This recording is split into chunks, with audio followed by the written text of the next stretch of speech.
اعوذ باللہ من الشیطان الرجیم بسم اللہ الرحمن الرحیم السلام علیکم ورحمۃ اللہ وبرکاتہ۔ ناظرین، ہمارا آج کا موضوع ہے اللہ۔ اللہ کیا ہے؟ اللہ کی ذات کیا ہے؟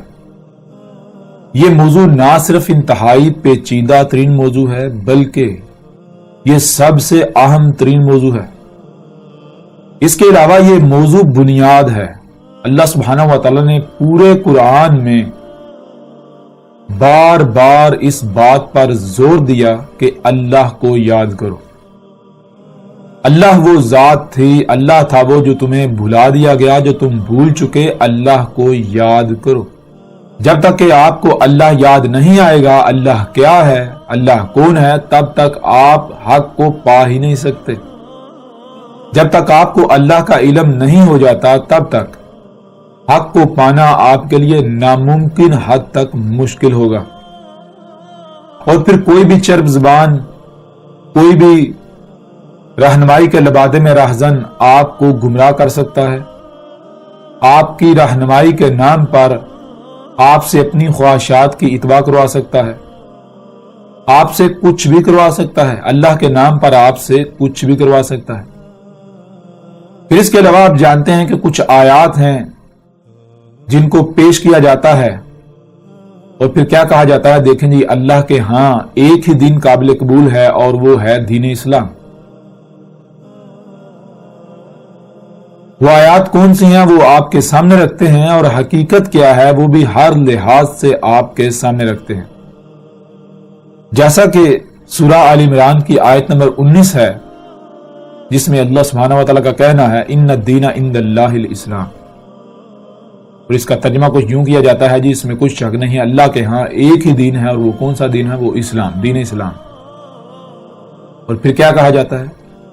پھر اس کی وضاحت، اس کی تشریح کچھ یوں کی جاتی ہے کہ جیسے اس وقت دنیا میں ایک دین جی ہندوازم ہے، عیسائیت ہے، یہودیت ہے، بدھزم ہے، اسی طرح ایک دین جو ہے، ایک دائرہ جو ہے اس کا نام اسلام ہے۔ یہ جو دائرہ اسلام ہے یہ وہ دین ہے کہ جو اللہ کے ہاں قابل قبول ہے۔ جو اس دائرے سے، اس دین اسلام سے باہر نکل گیا وہ کافر ہے، مرتد ہے، مشرک ہے، وہ اللہ کے ہاں قابل قبول نہیں ہے، وہ ہمیشہ ہمیشہ جہنم میں رہے گا۔ اس طرح اور آیات ہیں جیسے کہ سورہ آل عمران کی آیت نمبر 85 ہے، اس میں وَمَن يَبْتَغِ غَيْرَ الْإِسْلَامِ دِينًا فَلَن يَقْبَلَ مِنْهُ۔ پھر اس کا ترجمہ کو یوں کیا جاتا ہے کہ جو بھی اسلام کے علاوہ کوئی اور دین چاہے گا تو اللہ اس سے وہ دین قبول نہیں کرے گا۔ ایسے ہی ایک اور آیت ہے جو کہ سورہ المائدہ کی آیت نمبر 3 ہے۔ سورہ المائدہ کی آیت نمبر 3 میں اللہ سبحانہ و تعالیٰ کا کہنا ہے الَّيَوْمَ أَكْمَلْتُ لَكُمْ دِينَكُمْ وَأَتْمَمْتُ عَلَيْكُمْ نِعْمَتِي وَرَضِيتُ لَكُمُ الْإِسْلَامَ دِينًا۔ اور اس کا ترجمہ کچھ یوں کیا جاتا ہے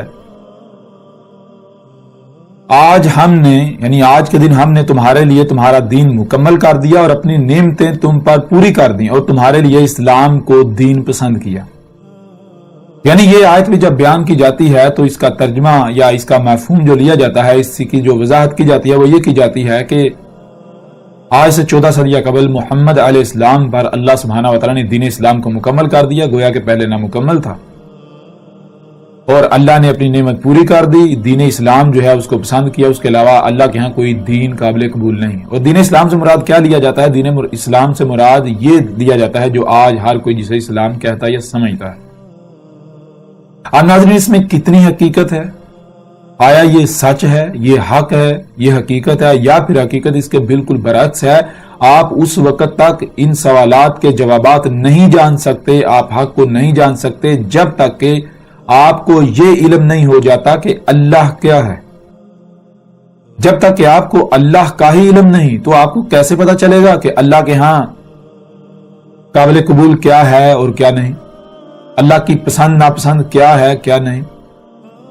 اگر آپ کو اللہ ہی کا علم نہیں ہے تو پھر کوئی بھی کسی بھی شے کے اوپر اسلام کا لیبل لگا کر آپ کے سامنے پیش کر سکتا ہے بھائی یہ اسلام ہے، جیسا کہ آج کیا جا رہا ہے۔ آپ دیکھتے ہیں کہ درجنوں نہیں سینکڑوں فرقے ہیں، ہر کسی کا یہ دعویٰ ہے کہ یہی دین حق ہے، یعنی یہی دین اسلام ہے، لیکن کیا سارے کے سارے سچے ہیں؟ سب حق پر ہیں. اگر آپ ہندوازم کی بات لیں تو ہندو جو ہیں وہ کیا کہتے ہیں کہ ہم دین اسلام کے علاوہ کسی اور دین پر عمل کر رہے ہیں. نہیں، ان کا بھی یہی دعویٰ ہے کہ ہمارا ہی دین وہ دین ہے جو ایشور کے ہاں قابل قبول ہے. ایشور کون؟ اللہ، وہی ذات جسے آپ اللہ کہتے ہیں. فرق صرف یہ ہے کہ لفظ اسلام تو عربوں کی زبان کا لفظ ہے. جو ہند کے بھاسی ہیں وہ لفظ اسلام کا استعمال نہیں کرتے، جن کو آپ مشرکین ہند کہتے ہیں جو بت پرستی کر رہے ہیں. وہ لفظ اسلام اس لیے استعمال نہیں کرتے کیونکہ وہ اپنی زبان کا لفظ استعمال کرتے ہیں. اس طرح ذرا غور کریں کہ جب یہ جو لسان العرب ہے، عربوں کی زبان کا وجود ہی نہیں تھا، یا پیچھے چلے جائیں نوح علیہ السلام کے وقت، کیا نوح علیہ السلام کے وقت نوح علیہ السلام بھی یہی دین اسلام ہے، اسلام لفظ اسلام استعمال کرتے تھے؟ کیا موسیٰ علیہ السلام نے لفظ اسلام استعمال کیا؟ کیا عیسیٰ علیہ السلام نے لفظ اسلام استعمال کیا؟ نہیں. کیوں؟ کیونکہ ان کی زبان عربوں والی زبان نہیں تھی، عربوں کی زبان نہیں تھی. تو وہ جسے عربوں کی زبان میں اسلام کہا جا رہا ہے اسے اپنی زبان میں وہ نام دے رہے ہیں، اپنی زبان میں پکار رہے ہیں، اپنی زبان میں وہ الفاظ دے رہے ہیں. بہرحال اسلام کیا ہے آگے چل پر اس کے اوپر یعنی بات ہوگی اور تفصیل کے ساتھ بات ہوگی، اور الحمدللہ آپ کو حال لحاظ سے سمجھ بھی آئے گی، آپ کو کسی قسم کی کوئی پریشانی لاحق نہیں ہوگی، کوئی الجھن کا شکار آپ نہیں ہوں گے. لیکن اس سے پہلے جو ضروری ہے، جو بنیاد ہے، بنیاد یہ ہے کہ اللہ کیا ہے، اللہ کی ذات کیا ہے. جب تک کہ اللہ کا علم نہیں ہو جاتا، جب تک کہ اللہ کو نہیں جان لیا جاتا، تب تک کوئی بھی آپ کو گمراہ کر سکتا ہے. کوئی بھی کسی بھی دین کے اوپر، کسی بھی مذہب کے اوپر، کسی بھی طریقے کے اوپر اسلام کا لیبل چپکا کر آپ کو گمراہ کر سکتا ہے. آپ کے سامنے وہ دین اسلام کے نام پر وہ اپنا طریقہ، اپنا کلیہ، اپنا فارمولہ آپ کے سامنے پیش کر سکتا ہے، اور آپ کے لیے اسے قبول کرنا آسان ہو جائے گا. آپ اس کی باتوں کا شکار ہو جائیں گے، اس کی چرب زبانی کا شکار ہو جائیں گے. تو یہ ہے اللہ کیا ہے.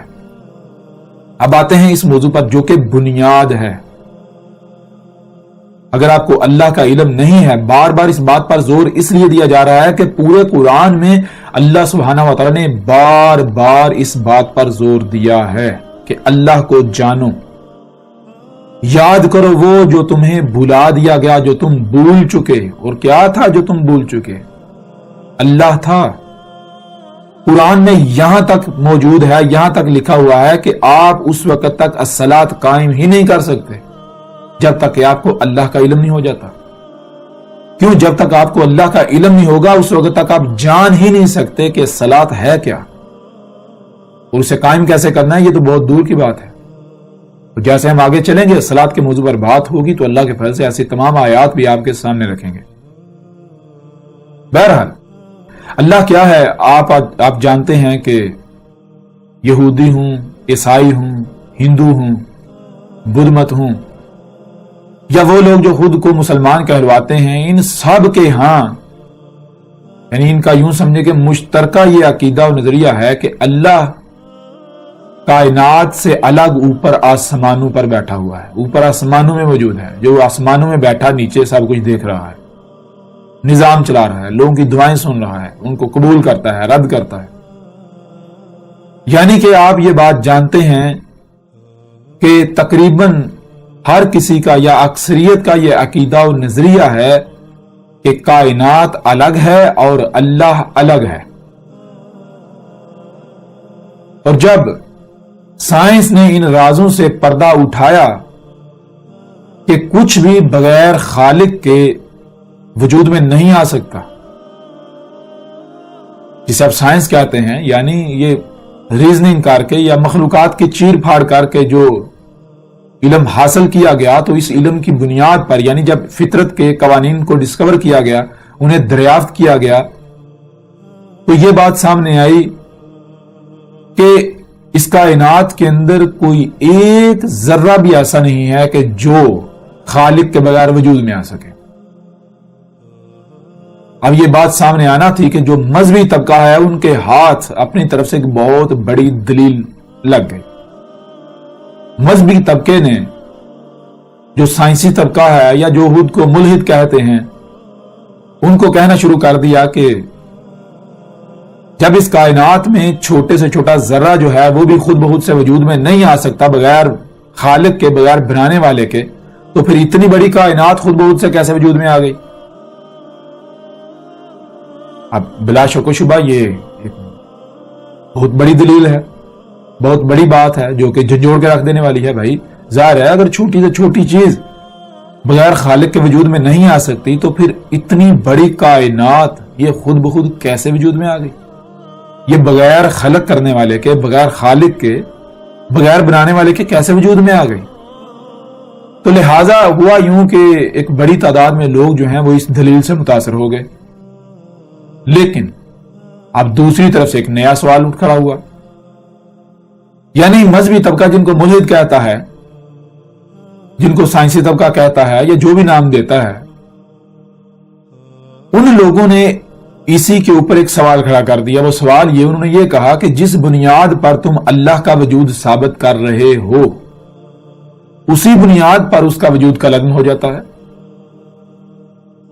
اسی بنیاد پر جسے تم اللہ ثابت کر رہے ہو، جسے تم اللہ کہہ رہے ہو، اس کا ارادہ ہو جاتا ہے۔ کیسے؟ ذرا غور کرو، جب چھوٹے سے چھوٹا ذرہ بھی بغیر خالق کے وجود میں نہیں آ سکتا، بنانے والے کے بغیر وجود میں نہیں آ سکتا، تو جس نے اتنی بڑی کائنات بنائی وہ کتنا بڑا ہوگا، وہ کتنا عظیم ہوگا؟ تو جب چھوٹے سے چھوٹا ذرہ خود بخود وجود میں نہیں آ سکتا، بغیر خالق کے وجود میں نہیں آ سکتا، تو اتنی بڑی کائنات کو بنانے والا خود بخود کیسے وجود میں آ گیا؟ پھر ظاہر ہے، بتاؤ، اس کو بھی بنانے والا کوئی نہ کوئی ہوگا۔ اب جب یہ سوال اٹھایا گیا، حالانکہ یہ سوال بالکل اپنی جگہ پر سوال ہے، یہ ویلڈ سوال ہے، لیکن مذہبی طبقے کی طرف سے اس پر اعتراض اٹھایا گیا۔ وہ اعتراض یہ اٹھایا گیا کہ اگر اس سوال کا جواب دیا جائے گا کہ اس کو جس نے خلق کیا وہ اللہ ہے، تو پھر سوال وہیں کا وہیں رہے گا کہ پھر اس کو کس نے خلق کیا، وہ کیسے وجود میں آ گیا؟ تو یوں ایک نہ ختم ہونے والا سوالات کا سلسلہ چل پڑے گا جس کا کوئی جواب ہی نہیں، جس کی کوئی حد ہی نہیں۔ تو یوں جو مذہبی طبقہ ہے وہ یہ کہتا ہے کہ یہ سوال ہی نہیں ہے، یہ بے بنیاد سوال ہے، اس سے آگے نہیں جانا چاہیے، یہیں تک رہنا چاہیے۔ اور پھر یہاں پر آ کر اپنی طرف سے ایک بہت بڑی دلیل پیش کرتے ہیں، وہ یہ کہ محمد علیہ السلام سے منسوب کرتے ہیں، اور واقعتاً محمد علیہ السلام نے ایسا کہا بھی تھا۔ وہ یہ کہ محمد علیہ السلام نے کہا تھا کہ شیطان تمہارے پاس آئے گا، وہ تم سے سوال کرے گا کہ اس کو کس نے خلق کیا؟ تم کہو گے اللہ نے۔ اس کو کس نے خلق کیا؟ اللہ نے۔ اس کو اللہ نے، اس کو اللہ نے۔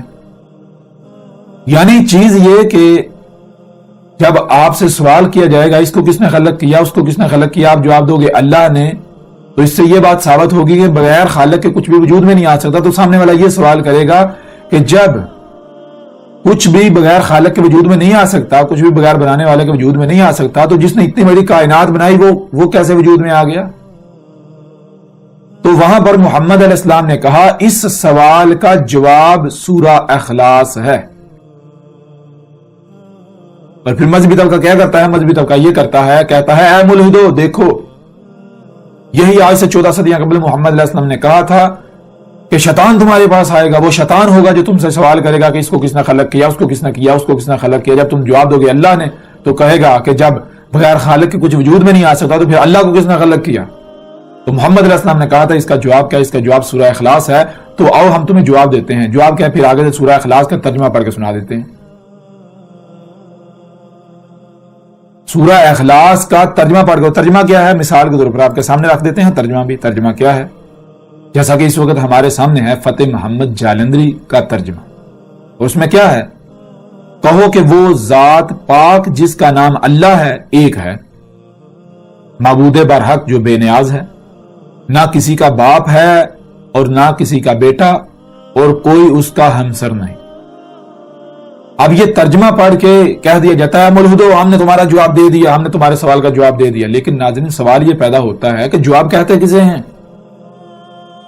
جواب تو کہتے ہیں جو سوال کو کالعدم کر دے، جو سوال کا وجود مٹا دے، جو سائل کو لاجواب کر دے، جو سائل کی زبان بند کر دے، جو سائل کی بولتی بند کر دے، اس کے پاس کوئی سوال نہ رہے، جواب تو اسے کہتے ہیں۔ اب میں آپ سے سوال کرتا ہوں، مثال کے طور پر اگر آپ سے کوئی سوال کرتا ہے، میں آپ سے سوال کرتا ہوں یا آپ مجھ سے سوال کرتے ہیں کہ بتاؤ جب چھوٹے سے چھوٹا ذرہ بغیر خالق کے وجود میں نہیں آ سکتا تو جس نے اتنی بڑی کائنات خالق کی وہ خود بخود کیسے وجود میں آ گیا؟ اور آپ میرے سامنے سورہ اخلاص کا ترجمہ پڑھ دیں یا میں آپ کے سامنے سورہ اخلاص کا اس طرح ترجمہ پڑھ دوں تو کیا آپ کا سوال ختم ہو جائے گا؟ یا پھر آپ کا سوال تو وہیں کا وہیں رہے گا؟ جب سوال وہیں کا وہیں ہے، سوال ختم نہیں ہوا تو اس کا جواب کہیں گے یا جہالت کہیں گے؟ جواب تو نہ ہوا پھر۔ اور اگر محمد علیہ السلام یہ کہہ رہے ہیں کہ اس سوال کا جواب سورہ اخلاص ہے تو پھر ہے، کیوں؟ محمد علیہ السلام جھوٹے نہیں ہو سکتے۔ اگر ہم مانتے ہیں کہ وہ اللہ کے رسول تھے، اللہ کے بھیجے ہوئے تھے، تو بلا شک و شبہ سورہ اخلاص جو ہے وہ اس سوال کا جواب ہے۔ لیکن اگر آپ ترجمہ پڑھتے ہیں اور سوال ختم نہیں ہوتا، یہ جواب ثابت نہیں ہوتا، تو اس کا مطلب کیا ہے؟ جو آپ پڑھ رہے ہیں وہ آپ محمد علیہ السلام سے منسوب کر کے یا قرآن سے منسوب کر کے جھوٹ بول رہے ہیں، آپ اللہ پر افطرا کر رہے ہیں۔ پیچھے عربی جو لسان العرب کے اندر ہے، عربوں کی زبان کے اندر ایسا کچھ بھی نہیں لکھا ہوا جو آپ ترجمے کی صورت میں پڑھ رہے ہیں۔ اگر وہی آپ پڑھ رہے ہوں، وہی آپ بول رہے ہوں جو عربی کے اندر ہے، جو اصل متن ہے، تو پھر سوال کو تو ختم ہو جانا چاہیے تھا۔ لیکن آپ ذرا غور کریں کہ آج تک ایسا ہوا کہ کوئی بھی ملحد آپ سے سوال کرتا ہے، کوئی بھی شخص آپ سے یہ سوال کرتا ہے تو آپ اس کے سامنے سورہ اخلاص کا ترجمہ پڑھیں یا سورہ اخلاص پڑھیں اور اس کا سوال ختم ہو گیا ہو؟ کیا آج تک ایسا ہوا؟ نہیں ہوا۔ آج ہم آپ پر واضح کریں گے کہ محمد علیہ السلام نے سچ کہا تھا، اور آج تک جو دجل اور دھوکے سے کام لیا جاتا رہا، تراجم کے نام پر جو قرآن سے کھلواڑ کیا گیا، اس کی حقیقت بھی آپ کے سامنے آ جائے گی۔ اور الحمدللہ اللہ کے فضل سے ہر لحاظ سے بالکل کھل کر آپ کے اوپر واضح ہو جائے گا کہ اللہ کیا ہے۔ اور وہ یہ جو سوال ہے کہ جب چھوٹے سے چھوٹا ذرہ بھی خود سے وجود میں نہیں آ سکتا بغیر خالق کے، بغیر بنانے والے کے، تو جس نے اتنی بڑی کائنات خلق کی وہ خود کیسے وجود میں آ گیا؟ یہ سوال، اس کے علاوہ جتنے بھی سوالات ہیں، یہ تمام کے تمام سوالات مٹ جائیں گے۔ دنیا کی کوئی طاقت اعتراض نہیں اٹھا سکے گی، کوئی سوال نہیں اٹھا سکے گی۔ حقیقت اس طرح بالکل کھل کر سامنے آ جائے گی۔ تو اب آتے ہیں سورہ اخلاص کی طرف۔ سورہ اخلاص کی پہلی آیت ہے قل هو اللہ احد۔ مجموعی طور پر یہ ہمیں 4 الفاظ نظر آ رہے ہیں، اور یہ جو 4 الفاظ ہیں یہ بنیادی طور پر 4 الفاظ نہیں ہیں، ان میں ایک تو لفظ ہے اور 3 جملے ہیں۔ اور اگر بات کو سمجھنا ہے تو سب سے بہترین طریقہ یہ ہے کہ جو جملے ہیں ان کو توڑ کر الفاظ میں تقسیم کر لیں، تو کہیں پر بھی کوئی اعتراض نہیں اٹھا سکے گا بھائی آپ نے اس لفظ کا ترجمہ کیا، ترجمانی کیا بیان کر دیا، اس سے مراد کیا لیا۔ کیونکہ جب آپ جملوں کو توڑ کے الفاظ کو الگ الگ کریں گے تو ورڈ بائی ورڈ دیکھ لیں، حقیقت آپ کے سامنے آ جائے گی، کوئی اعتراض کر ہی نہیں سکتا۔ بہرحال تو پہلی آیت ہے قل هو اللہ احد، قل هو اللہ احد۔ 4 الفاظ ہمیں نظر آ رہے ہیں۔ پہلا ہے قل، قل کسے کہتے ہیں؟ کہہ۔ اب سب سے پہلا سوال تو یہ پیدا ہوتا ہے کہ یہ کون کہہ رہا ہے کہہ؟ راجم اٹھا کے دیکھنے، یہ کہا جا رہا ہے جی اللہ کہہ رہا ہے کہ کہو، کہہ، کیا کہہ؟ جی اللہ ایک ہے۔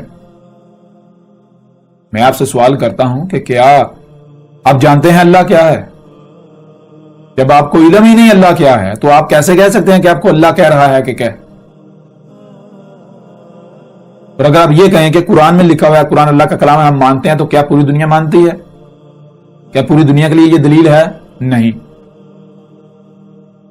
اگر آپ کو کوئی کہہ رہا ہے کہ کہہ وہ اللہ ایک ہے، تو اس کا مطلب کون کہہ رہا ہے؟ یہ اللہ تو نہیں کہہ رہا، یہ تو مولوی آپ کو کہہ رہا ہے، جو سامنے آپ کو بیٹھا ہوا وہ کہہ رہا ہے۔ کیونکہ جب آپ کو علم ہی نہیں اللہ کہہ ہے تو آپ کیسے کہہ سکتے ہیں جی مجھے اللہ کہہ رہا ہے کہ؟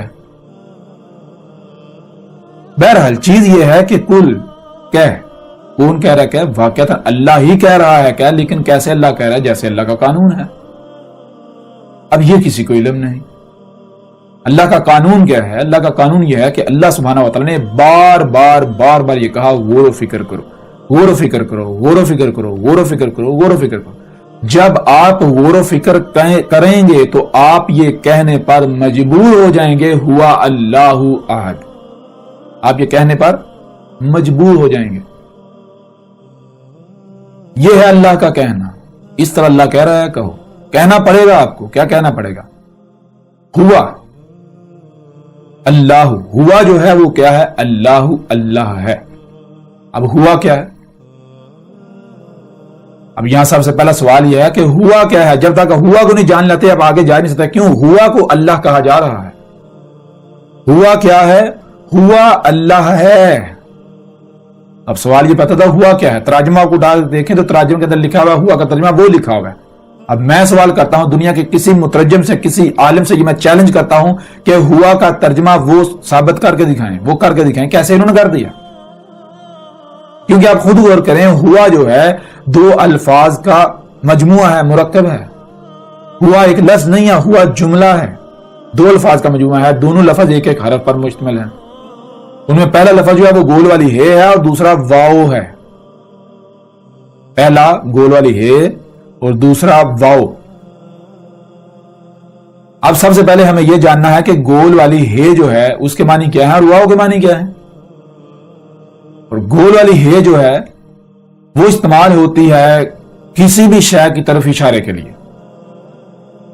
گول والی ہے کسی بھی شے کی طرف اشارے کے لیے استعمال ہوتی ہے. اب جب کسی شے کی طرف اشارہ کیا جاتا ہے تو سوال یہ پیدا ہوتا ہے کہ کس شے کی طرف اشارہ کیا جا رہا ہے. کیوں؟ کیونکہ اشیاء تو غائب بھی ہیں اور حاضر بھی ہیں. آیا کہ غائب کی طرف اشارہ کیا جا رہا ہے یا پھر حاضر کی طرف؟ یہ واضح کرنا پڑے گا. پھر غائب دو ہیں, ایک ماضی ہے ایک مستقبل ہے. ماضی بھی غائب, مستقبل بھی غائب. جو حاضر ہے وہ کیا ہے؟ حال. حال جو ہے وہ حاضر ہے. یعنی اگر غیب کی طرف اشارہ کیا, ایسی شے کی طرف اشارہ کیا جاتا ہے جو کہ غیب ہے, جو موجود نہیں ہے, تو وہ پھر دو طرح کے اشارے ہوں گے, یا تو ماضی کی شے ہے یا پھر مستقبل کی شے ہے. تو یہ گول والی ہے جو ہے, جو اعراب ہیں وہ کیا ہیں؟ اگر سب سے پہلے یہاں پر اعراب کو سمجھ لیں, آگے جانا آپ کے لیے بالکل آسان ہو جائے گا. آپ ایسا کریں کہ ایک لائن لگائیں, یہاں سے ترچھی جیسے ڈلوان ہوتی ہے, یہاں سے ایسے لائن لگائیں. وہ لائن اوپر سے ایسے نیچے آ رہی ہے, یہاں سے گول چکر کھا کے پھر نیچے سے پھر آگے جا رہی ہے. یہ کیا ہے؟ یہ لائن ادھر سے چلتی آ رہی, یہاں سے گول چکر پھر نیچے سے آگے جا رہی. یہ کیا ہے؟ اس کو کہتے ہیں وقت کی لائن, وقت کی پٹی, وقت. یہ کیا ہے؟ یہ ہے وقت. تو یہ جو درمیان گول ہے اس کے اوپر پیچھے ایک لائن ہے, یہ پیچھے جو ہے یہ ماضی ہے, اور جو آگے ہے نیچے لائن وہ ہے مستقبل. اور جو درمیان میں گول دائرہ ہے وہ کیا ہے؟ وہ سرکل, جو کہ آپ دیکھتے ہیں اس وقت ہر شے سرکل کے اندر چل رہی ہے, سرکل کے اندر چلتی چلتی آگے جا رہی ہے. ہر شے سرکل کے اندر ہے, اور جیسے کہ ایک بال ہے وہ گھومتی گھومتی آگے جا رہی ہے, آگے جا رہی ہے. تو یہ ہے وہ گول والی ہے جو اشیاء کی طرف اشارہ کر رہی ہے. اشیاء ہیں. تو یہ ہے, اب ان تینوں کو الگ الگ کریں, الگ کریں گے, توڑیں گے, تو جو پیچھے والی لائن ہے وہ الگ کریں گے, وہ زبر بن جائے گی. جو آگے والی لائن ہے اسے الگ کریں گے, وہ مستقبل بن جائے گا, آنے والا وقت, پیچھے گزرا ہوا وقت, زبر اور زیر. اور جو درمیان میں گول دائرہ ہے وہ اشارہ ہے اشیاء کی طرف. اب سوال یہ پیدا ہوتا ہے کہ کس شے کی طرف اشارہ ہے؟ غور کیجئے گا. اگر تو موجود شے کی طرف اشارہ ہے تو پھر کیا کیا جائے گا؟ شے جو سرکل کے اندر ہے اور اس کے بعد آگے جائے گی, تو گول والی ہے کے نیچے زیر جوڑی جائے گی تو وہ بن جائے گی پیش. پیش کے معنی بنیں گے کہ وہ شے جو موجود ہے, موجود حال کا صیغہ بنا دے گی پیش. اور واؤ جو ہے جب کسی لفظ کے آخر میں یعنی وہ جڑتا ہے تو وہ بھی حال کا صیغہ بنا دیتا ہے, واؤ اور پیش. زبر اور الف, زیر اور یہ کیا کرتے ہیں؟ زبر اور الف ماضی کا صیغہ بنا دیتے ہیں, ماضی کے وقت کی بات کرتے ہیں. واؤ اور پیش حال کی بات کرتے ہیں, اور جو زیر اور یہ ہے وہ مستقبل کی بات کرتے ہیں, مستقبل کا صیغہ بنا دیتے ہیں. اب ذرا غور کیجئے گا, زیر کسے کہتے ہیں؟ جر, بہنے کو. بہ کی ہے کوئی شے تو آگے جاتی ہے. اب کسی لفظ کے نیچے دو زیریں آ جائیں تو اس کا مطلب ہوتا ہے جتنا وہ شے آگے سے آگے جا سکتی ہے, جتنا اس میں پھیلاؤ آ سکتا ہے. یعنی کیا معنی بنے گا؟ مثال کے طور پر لفظ رسول ہے, رسول کے نام کے نیچے دو زیریں لگا دی تو اس کا مطلب ہے جتنے بھی رسول ہو سکتے ہیں. یہ بن جائے گا جمع کا صیغہ, کل رسول. لفظ نبی ہے, اس کے نیچے دو زیریں لگا دیں, یہ بن جائے گا جمع کا صیغہ, جتنے بھی رسول ہو سکتے ہیں. اور اگر آپ دو زبریں لگائیں گے تو اس کے لیے سب سے پہلے آپ کو روک لگانی پڑے گی، کیونکہ زبر ماضی میں لے کے جاتی ہے، دو زبریں جتنا پیچھے سے پیچھے جا سکتے ہیں، جتنا پیچھے سے پیچھے جا سکتے ہیں، تو سب سے پہلے کیا کرنا ہے، روک لگانی پڑے گی۔ یہ عربی کا اصول ہے کہ جہاں بھی دو زبریں استعمال ہوگی وہاں الف لازم استعمال ہوگا۔ کیوں؟ کیونکہ الف جو ہے پہلے رکاوٹ لگاتا ہے، بھائی اس سے پیچھے جانا ہے، آگے نہیں، یہاں سے پیچھے جانا ہے، پیچھے، پیچھے سے پیچھے، پیچھے سے پیچھے، پیچھے سے پیچھے، پیچھے سے پیچھے، جتنا پیچھے جا سکتے ہیں۔ جیسے لفظ رسولا، رسول کی لام کے اوپر جب دو زبریں آئیں گی تو ساتھ الف لگا جائے۔ الف کا مطلب کیا؟ اب یہاں سے اپنے پیچھے جانا ہے، کتنا پیچھے؟ دو زبریں آئیں گی تو جتنا پیچھے جا سکتے ہیں، تو جتنا پیچھے جائیں گے کتنا جائیں گے؟ رسول کم سے کم ہوتے جائیں گے، کم سے کم ہوتا کم سے کم ایک رسول ہے، تو رسولہ یا رسولن اس کا معنی کیا بنے گا؟ ایک رسول، یعنی دو زبریں آئیں گی تو جتنا پیچھے سے پیچھے جا سکتے ہیں، شے کو سکیڑا جا سکتا ہے، پیچھے لے جا سکتا ہے۔ اگر دو زیریں آئیں گی تو جتنا پھیلاؤ آ سکتا ہے، زبر آئے گی ماضی کا صیغہ، زیر آئے گی مستقبل، اور گول والی ہے کے ساتھ زیر جڑ جائے گی جو کہ پیش بن جائے گی، یہ بن جائے گا حال۔ اور ایک ہوتی ہیں دو پیش، ایک پیش ہوتی ہے اور ایک الٹی پیش ہوتی ہے۔ اس کا مطلب کیا ہوتا ہے؟ اس کا مطلب ہے گول والی ہے جو ہے وہ اور ساتھ زیر جڑی، یہ پیش بن گئی۔ گول والی ہے جو ہے یہ اشارہ کریے شے، اور آگے زیر جو ساتھ جڑی پیش بن گئی، تو شے کون سی شے؟ وہ شے جو آگے جا رہی ہے، اور کہاں تک آگے جا رہی ہے؟ یہاں تک تھم گئی، یہاں تک، یہاں مستقبل میں یہاں تک گئی، یہ پیش، یہاں تک شے۔ یہاں سے پھر گول والی ہے، گول والا دائرہ بنا کے پھر واپس لے جاتے ہیں، یعنی شے یہاں ہی، یہاں سے پھر یہ شے یہاں پر موجود ہے، اس کے بعد پھر واپس جا رہی ہے۔ مطلب کیا کہ جب دو پیش آتی ہیں، ایک پیش سیدھی ایک الٹی، تو اس کا مطلب یہ بنتا ہے ایک ایسی شے جو اپنے اول سے لے کر آخر تک موجود ہے، جب تک موجود ہے اس پورے وقت کا احاطہ کیا جا رہا ہوتا ہے۔ تو یہ تھے اعراب، اور اعراب یہ کیا ہے؟ یہ فطرت کی زبان ہے۔ اعراب صرف زبان سے آ او ای کرنے کے لیے نہیں ہے۔ کسی کو آ او ای زبان ٹیڑھا میڑا کرنا آتا ہو نہ آتا ہو، اس سے کوئی فرق نہیں پڑتا۔ اصل چیز یہ ہے کہ پتہ ہونا چاہیے اعراب ہیں کیا۔ جیسا کہ مثال کے طور پر قرآن کے اندر لے سکیں لفظ اللہ، اللہ کی جو ہے گول ہے، اس کے اوپر زبر بھی آتی ہے، زیر بھی آتی ہے، پیش بھی آتی ہے، لیکن آج تک کسی نے یہ فرق دیکھا؟ کوئی بھی فرق نہیں دیکھا، سب کے سب فرق ہوتا ہے۔ اللہ جو ہے، اللہ کہہ رہا ہے میں العزیز الحکیم ہوں، اللہ جو بھی کام کرتا ہے اس میں رائی برابر بھی فرق نہیں کرتا، وہ بالکل پرفیکٹ کرتا ہے۔ اگر کہیں کوئی فرق رکھتا ہے تو فرق لازم ہے، لیکن آج تک کسی نے یہ فرق جو ہے وہ سامنے رکھا، مد نظر رکھا؟ ہر کوئی فرق کو نظر انداز کر سکتا ہے۔ جہاں اللہ ہے وہاں بھی ترجمہ اللہ، جہاں اللہ ہی ہے وہاں بھی ترجمہ اللہ، جہاں اللہ ہے وہاں بھی ترجمہ اللہ۔ یہ کیا مذاق ہے کہ اللہ العزیز الحکیم نہیں ہے؟ عملی طور پر اللہ کے العزیز الحکیم ہونے کا کفر کیا جا رہا ہے۔ بہرحال یہ چیز ہے کہ اعراب آپ کے سامنے رکھ دیجیے۔ اب ذرا غور کریں، قل ہوا اللہ، ہوا کیا ہے؟ ہوا اللہ ہے۔ اب ہوا آپ کو بتایا تھا، ہوا جملہ ہے، دو الفاظ کا مجموعہ ہے، ایک گول والی ہے اور ایک واو ہے۔ گول والی ہے آپ کو پتا چل گیا کہ شے کی طرف اشارہ ہے۔ کون سی شے کی طرف اشارہ؟ غائب کی طرف یا پھر حاضر کی طرف؟ غائب دو ہیں، ماضی اور مستقبل، یعنی اگر اس شے کی طرف اشارہ کیا جائے گا جو آگے مستقبل میں آنی ہے تو گول والی ہے کے نیچے زیر آئے گی، اور اگر اس شے کی طرف اشارہ کیا جا رہا ہے جو پیچھے ماضی میں جو گزر چکی تو گول والی ہے کے اوپر زبر آ جائے گی، اور اگر اس شے کی طرف اشارہ کیا جا رہا ہے جو اس وقت موجود ہے تو گول والی ہے کے اوپر پیش آ جائے گی۔ تو یہاں دیکھیں کیا ہے، یہاں گول والی ہے کے اوپر پیش ہے، تو معنی کیا بنے گا؟ اس شے کی طرف اشارہ کیا جا رہا ہے جو شے موجود ہے۔ اب آپ ذرا غور کریں کہ آپ کو اپنے ارد گرد کچھ بھی موجود نظر آ رہا ہے؟ کچھ موجود ہے؟ جب آپ دیکھیں گے تو آپ کو بہت کچھ نظر آئے گا۔ مثال کے طور پر آپ کو درخت نظر آئیں گے۔ اب سوال یہ پیدا ہوتا ہے کیا درخت اللہ ہے؟ نہیں، آگے اس سوال کا جواب دیا جائے واو، واو کا معنی کیا ہے؟ اور واو کے اوپر زبر ہے۔ زبر کیا کرتی ہے؟ آپ کو پہلے بتا دیا، ماضی کا صیغہ بنا دیتی ہے۔ تو اب ہوا کے معنی کیا بنیں گے؟ کہ جو موجود ہے، جو کچھ بھی موجود ہے، غور کرو اس میں، دیکھو کیا موجود ہے۔ جو موجود ہے اور کرتے جاؤ، درخت اور چرند اور پرند اور سمندر اور پہاڑ اور زمین اور چاند اور سورج اور ستارے، یعنی اور کرتے جاؤ جب تک کہ اور واو جو ہے اور ماضی کا صیغہ نہیں بن جاتا، ماضی میں نہیں چلا جاتا۔ جب اور ختم ہو کر ماضی میں چلا جائے گا اور مٹ جائے گا تو جو وجود سامنے آئے گا وہ کیا ہے؟ اللہ، اللہ ہے، اللہ کی ہے پر پیش ہے جو کہ حال کا صیغہ بنا رہی ہے۔ اس کا معنی بنے گا اللہ، اس کا معنی بنے گا اللہ ہے۔ کل ذرا غور کریں, اللہ سبحانہ وتعالی نے بار بار غور و فکر کا حکم دیا. تو جب آپ غور و فکر کریں گے, اللہ نے کس میں غور و فکر کا حکم دیا؟ اللہ سبحانہ وتعالی نے پورے قرآن میں بار بار کہا کہ زمین و آسمانوں میں جو کچھ بھی ہے یہ اللہ کی آیات ہیں, ان میں غور و فکر کرو, تمہیں پتہ چل جائے گا اللہ کیا ہے. اپنی ہی ذات میں غور کر لو, تمہیں پتہ چل جائے گا اللہ کیا ہے. تو جب آپ غور و فکر کریں گے تو آپ کو کیا ملے گا؟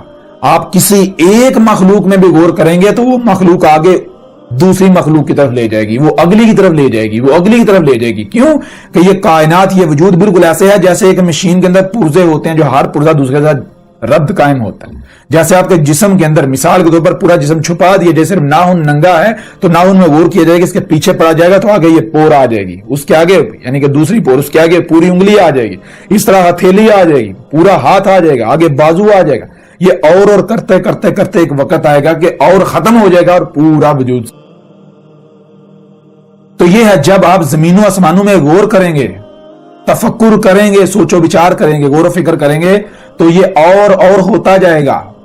وہ جو موجود ہے اور ہوا ہوتا جائے گا, اور درخت اور چرند اور پرند اس طرح آپ آگے بڑھتے جائیں گے, اور کرتے جائیں گے, اور جب کرتے جائیں گے ایک وقت آئے گا اور ختم ہو جائے گا. تو جب اور ختم ہو جائے اور ماضی میں چلا جائے تو جو وجود سامنے آئے گا وہ کیا ہے؟ اللہ اللہ ہے.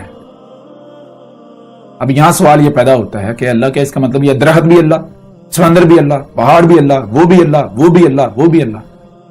کہ اللہ کہتا ہے نہیں, اس کا جواب یہ نہیں ہے, اس کا مطلب یہ نہیں ہے. کیا ہے جواب؟ یہ ہے احدن. احد کی دال کے اوپر دو پیش ہیں, ایک پیش سیدھی اور ایک الٹی, اور آپ کو بتا دیں اس کا معنی کیا ہے, مطلب کیا ہے اس کا, ذرا غور کیجئے گا. سب سے پہلے تو احد کیا ہے؟ احد دو الفاظ کا مجموعہ ہے, مرکب جملہ ہے. شروع میں الف ہے اور آگے حد ہے. الف شروع میں آئے, عربی کا اصول ہے کہ وہ سوالیہ بنا دیتا ہے. مثال کے طور پر اگر آپ پڑھتے ہیں اللہ اکبر تو اس کا معنی کیا ہے؟ اللہ اللہ ہے, یہاں سوال یہ پیدا ہوتا ہے اللہ کیا ہے, آگے ہے اکبر, کابرہ کے پیچھے الف ہے. الف سوالیہ بناتا ہے, کابرہ کا معنی ہے بڑا, تو اکبر کے معنی بنتے ہیں کیا ہے بڑا, کیا ہے بڑا.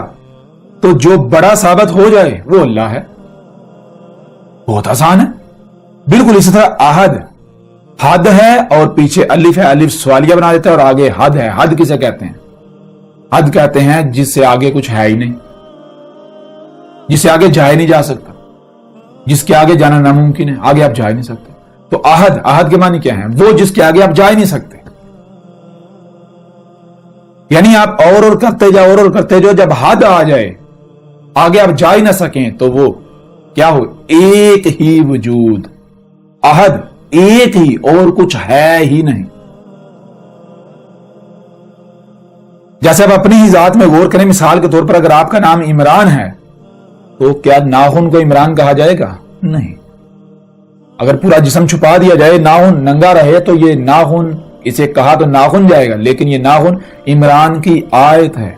یہ ناخن عمران ہی کا وجود نظر آ رہا ہے. اور جب آپ اس کے پیچھے پڑیں گے تو یہ اور ہوتا جائے گا, ناخن اور انگلی اور ہتھیلی یعنی اور ہاتھ پورا اور بازو, اور اس طرح اور کرتے کرتے جب اور ختم ہو جائے گا تو پھر پورا وجود سامنے آ جائے گا. پورے وجود کو کیا کہا جائے گا؟ عمران.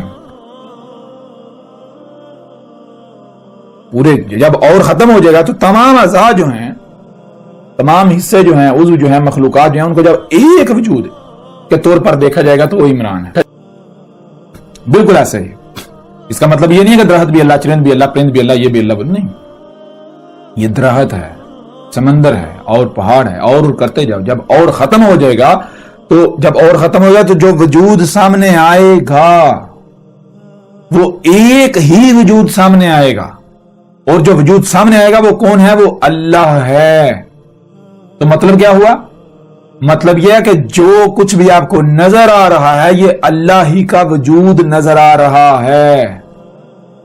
یہ درخت, چرند, پرند, یہ جو کچھ بھی ہے یہ اللہ کی آیات ہیں. آیات آیت کی جمع ہے. آیت کہتے ہیں پورے وجود کا چھپے ہوئے ہونا, پوری شے کا چھپے ہوئے ہونا, اس کا چھوٹا سا حصہ سامنے ہونا, جس کی گہرائی میں جانے سے, جس کے پیچھے پڑنے سے پورا وجود سامنے آ جائے. کس کا وہ حصہ ہے جو نظر آ رہا ہے وہ وجود سامنے آ جائے. تو زمین و آسمانوں میں جو کچھ بھی ہے یہ اللہ کی آیات ہیں. تو جب آپ ان آیات کے پیچھے پڑیں گے, پردے کو چاک کریں گے, تو کون سامنے آئے گا؟ ذرا جب اللہ کی آیات تو اللہ ہی کو سامنے آنا پڑے گا نا, اللہ ہی سامنے آئے گا نا. تو یہ ہے قل ہوا اللہ احد. بات یہاں سے شروع نہیں ہو رہی کل اللہ کہہ رہے کو. اللہ تو یہ کہہ رہے آپ کو بار بار یہی دعوت دیے, غور و فکر کرو, غور و فکر کرو, غور و فکر کرو, غور و فکر کرو. زمین و آسمانوں میں غور و فکر کرو, اپنی ذات میں غور و فکر کرو. جب آپ غور و فکر کریں گے تو آپ یہ کہنے پر مجبور ہو جائیں گے. جب آپ زمین و آسمانوں میں غور و فکر کریں گے, کسی بھی مخلوق میں غور و فکر کریں گے, تو وہ مخلوق آگے دوسری کے ساتھ جڑی ہوئی ہے. جیسے وجود کے اندر اعضاء ایک دوسرے کے ساتھ کنیکٹڈ ہیں, ربط قائم ہے. جیسے مشین کے اندر پرزے ایک دوسرے کے ساتھ ربط قائم ہوتا ہے. ایک پرزے کے پیچھے جائیں گے وہ دوسرے کی طرف لے جائے گا, وہ آگے کی طرف لے جائے گا, وہ اگلی کی طرف لے جائے گا, یہاں تک کہ پوری مشین نہ سامنے آ جائے گی. بالکل اسی طرح جب آپ کسی بھی مخلوق میں غور کریں گے, کسی کے بھی پیچھے پڑیں گے, تو آپ آگے بڑھتے جائیں گے, اور ہوتا ہوتا ایک وقت آئے گا اور ختم ہو جائے گا, پورا وجود سامنے آئے گا. جو وجود سامنے آیا یہ کیا ہے؟ یہ اللہ ہے. اللہ, یہ ہے اللہ. اب ذرا غور کریں, اللہ کیا ہے؟ احد, ایک ہی وجود, اور کوئی ہے ہی نہیں, اور کوئی ہے ہی نہیں. ایک ہی وجود ہے اور کوئی ہے ہی نہیں. اور جتنے بھی مذاہب ہیں, ہر مذہب کی جو کتابیں ہیں ان کے اندر بھی یہی لکھا ہے. مثال کے طور پر جن کو آپ سکھ کہتے ہیں, ان کی آپ جو ہے مین بنیادی کتاب جو ہے گرو گرنتھ, اسے اٹھا لیں. کہاں سے شروع ہوتی ہے؟ شروع جہاں سے ہوتی ہے, پہلا لفظ کیا ہے؟ پہلا فقرہ ایک اونکار. یعنی یہ جو سورہ اخلاص ہے وہ لکھی ہوئی ہے سکھوں کی مذہبی کتاب کے اندر شروع میں. ایک اونکار. ایک اونکار کا مطلب کیا ہے؟ وہی قل ہوا اللہ احد.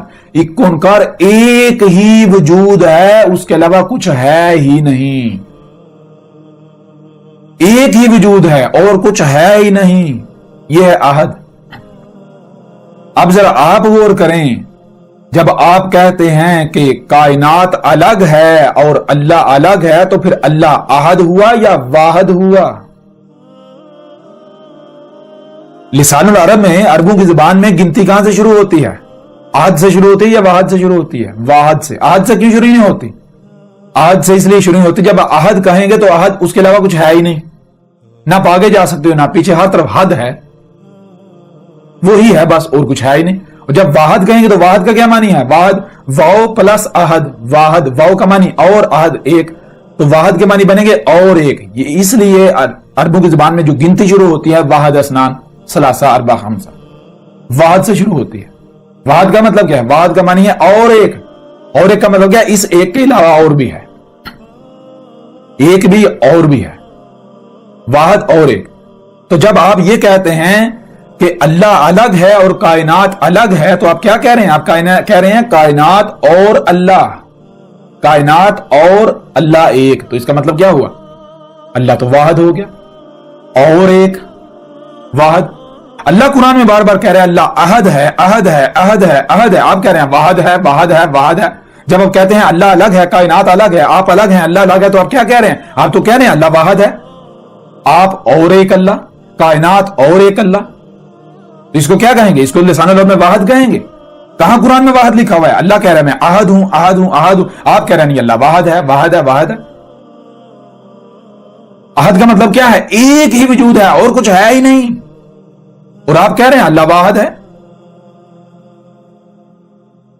اور ایک, کائنات الگ ہے, اللہ الگ ہے, آسمان الگ ہیں, اللہ الگ ہے. تو جب آسمان الگ ہیں, اللہ الگ ہے, تو کیا ہوا؟ آسمان اور ایک اللہ, اور ایک. عربوں کی زبان میں واحد کہا جائے گا, احد نہیں کہا جائے گا. جب احد کہیں گے تو اس کا مطلب کیا؟ اور کچھ ہے ہی نہیں, ایک ہی وجود ہے. جیسے آپ کا جسم ہے, آپ کی اہمیت اور حیثیت اس وجود کے اندر کیا ہے؟ جیسے آپ کے جسم کے اندر ہاتھ ہیں, زبان ہے, آنکھیں ہیں, کان ہیں. جیسے جسم کے اندر ایک خلیہ ہے, اللہ کے وجود کے اندر یہ زمین بالکل ایسی ہے جیسے آپ کے وجود کے اندر ایک خلیہ ہے. اور آپ کی اللہ کے وجود میں اہمیت اور حیثیت بالکل ایسی جیسے ایک خلیے کے اندر ایک چھوٹی سی مخلوق ہوتی ہے. ذرا غور کریں, ایک خلیہ اس کی کتنا حجم ہوتا ہے. اگر 10 لاکھ خلیے ایک مقام پر رکھے جائیں تو عام انسانی آنکھوں سے نہیں دیکھ سکتی. باریک سی باریک سوئی کی نوک جتنی وہ جگہ گھیرتے ہیں, 10 لاکھ خلیے. اتنا چھوٹا ہوتا ہے خلیہ. اور اس ایک خلیے کے اوپر ذرا غور کریں, ایک مخلوق وہ اگر اپنے ارد گرد دیکھتی ہے تو اس کو کیا نظر آئے گا؟ خلیہ آپ کے وجود میں, اس خلیے کے اوپر جو مخلوق ہے کیا وہ الگ ہے اور آپ الگ ہیں؟ نہیں. اور جب وہ مخلوق اپنے ارد گرد دیکھے گی اس کو کیا نظر آئے گا؟ کیا آپ کے علاوہ کچھ اور نظر آئے گا؟ آپ ہی کا وجود نظر آئے گا یا نہیں؟ بالکل اسی طرح آپ اللہ کے وجود میں, یہ جو زمین ہے یہ ایک خلیہ ہے, اس خلیے کے آپ نیوکلیس ہیں, آپ ایک مخلوق. اور جب آپ اپنے ارد گرد دیکھتے ہیں تو آپ کو جو کچھ بھی نظر آتا ہے یہ اللہ ہی کا وجود نظر آتا ہے اور کچھ نظر نہیں آتا. اور وہ وجود کتنا بڑا ہے یہ آنکھیں ادراک نہیں کر سکتی, اس کا آنکھیں جو ہیں یہ ادراک نہیں کر سکتی, آنکھوں کی رینج کے اندر وہ وجود نہیں آ سکتا. ہاں وہ وجود جو ہے جو کچھ بھی آپ کو نظر آ رہا ہے اس کا ادراک کر رہے ہیں, اسی کے اندر آ رہا ہے. تو یہ ہے جب آپ یہ کہتے ہیں کائنات الگ ہے اللہ الگ ہے, تو اس کا مطلب کیا ہے؟ اس کا مطلب یہ ہے آپ اپنی زبان سے یہ دعویٰ کر رہے ہیں کہ اللہ احد نہیں اللہ واحد ہے. اور پھر آگے بڑھیں, اگلی آیت کیا ہے؟ اللہ ہے الصمد. اللہ کیا ہے؟ اللہ صمد ہے, الصمد ہے. صمد کے معنی کیا ہے؟ صمد کہتے ہیں مثال کے طور پر اگر آپ کچھ بھی کرتے ہیں تو اس میں کوئی دوسرا ہے ہی نہیں, کسی دوسرے کا کوئی کنٹریبیوشن ہے ہی نہیں, آپ کو کسی دوسرے کی ضرورت پڑتی ہی نہیں ہے. اگر آپ نے کوئی کام کیا تو وہ بھی آپ خود ہیں, جس سے کیا وہ بھی خود, جو کرنے والا وہ بھی خود. یہ ہے الصمد. آپ ذرا غور کریں کہ اللہ الگ ہے کائنات الگ ہے, تو کائنات بنانے کے لیے اللہ کائنات کا محتاج ہوا یا نہیں؟ اللہ صمد کیسے ہو سکتا ہے؟ اگر اللہ جو ہے دیکھیں جی اللہ کائنات الگ ہے, اللہ الگ ہے اور اللہ بارشیں برسا رہا ہے, تو میں آپ کو کہتا ہوں کہ اگر سمندر کو ہٹا دیں, پانی کو ہٹا دیں, ہواؤں کو ہٹا دیں تو اللہ بارش برسا سکتا ہے؟ پھر ممکن ہی نہیں ہے. اللہ تو پھر محتاج, اس کا مطلب اللہ تو محتاج ہو گیا سمندروں کا. اگر سمندر الگ ہے اللہ الگ ہے, ہوائیں الگ ہیں اللہ الگ ہے, تو اس کا مطلب پھر کیا؟ اللہ تو بارش برسانے کے لیے سمندروں کا محتاج, پانی کا محتاج, ہواؤں کا محتاج, فضا کا محتاج. سمد تو نہ ہوا پھر. اللہ کیا؟ اللہ ہے اللہ الصمد, اللہ صمد ہے. صمد کا مطلب کیا ہے؟ صمد کسے کہتے ہیں؟ الصمد ہونے کے لیے سب سے پہلی شرط ہے ایک ہی وجود کا ہونا, بس کوئی دوسرا ہے ہی نہیں, جو کچھ ہے ایک ہی وجود ہے. پھر جو خلق ہو رہا ہے وہ بھی خود ہے, کوئی دوسرا ہے ہی نہیں. جس سے خلق کیا جا رہا ہے وہ بھی خود ہے, کوئی دوسرا ہے ہی نہیں. اور جو خلق کر رہا ہے وہ بھی خود ہے, کوئی دوسرا ہے ہی نہیں. یہ ہے اللہ الصمد. اللہ کیا ہے؟ الصمد ہے. یہ جو کچھ بھی نظر آ رہا ہے دیکھو, جو خلق ہو رہا ہے کس سے خلق ہو رہا ہے؟ انرجی ہے جسے لسان عرب میں نور کہتے ہیں. نور سے سب کچھ, نور ہی مختلف شکلوں میں ڈلتا جا رہا ہے. تو ڈالنے والا کون ہے؟ یہی مخلوقات. خالق کے طور پر کون سامنے آئے گا؟ یہی مخلوقات. مثال کے طور پر آپ ایک گندم کے پودے کی مثال ہے, گندم کا پودا اگتا ہے, خلق ہوتا ہے, تو کون خلق کرتا ہے؟ ذرا غور کریں. سمندروں کو ہٹا دیں, ہواؤں کو ہٹا دیں, زمین کو ہٹا دیں, گندم کا پودا خلق ہو سکتا ہے؟ نہیں. جب آپ گندم کے پودے میں کسی بھی فصل, کسی درخت کی خلق میں غور کریں گے تو آپ کے سامنے کون آئے گا؟ یہی زمین آئے گی, مخلوقات آئیں گی, سمندر آئے گا, ہوائیں آئیں گی, فضا آئے گی, یہی مخلوقات آپ کے سامنے آئیں گے. جس سے خلق ہو رہا ہے یہی میٹیریل, یہی مخلوقات. آپ مخلوقات کا مجموعہ خالق کی صورت میں آپ کے سامنے آئے گا. خالق بھی مخلوقات جو خلق ہو رہے ہیں, یعنی کہ یہی وہی ذات ہی آپ کو ہر صورت نظر آئے گی. آپ اپنی ہی تخلیق میں غور کریں, آپ کی تخلیق کیسے ہوئی. آپ کی تخلیق کے پیچھے یہی مخلوقات سامنے آئیں گی خالق کے طور پر. تو یہ ہے اللہ الصمد. الصمد کے معنی کیا ہیں؟ الصمد کے لیے سب سے پہلی شرط ایک ہی وجود کا ہونا, اس کے علاوہ کچھ ہے ہی نہیں. دوسری بات کہ جو خلق ہو رہا ہے وہ بھی خود ہے, جو خلق کر رہا ہے وہ بھی خود ہے, جس سے خلق کیا جا رہا ہے وہ بھی خود ہے, کوئی دوسرا ہے ہی نہیں.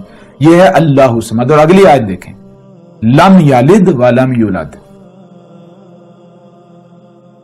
لم یلد, لم ہرگز نہیں, بالکل نہیں. کیا نہیں؟ یلد.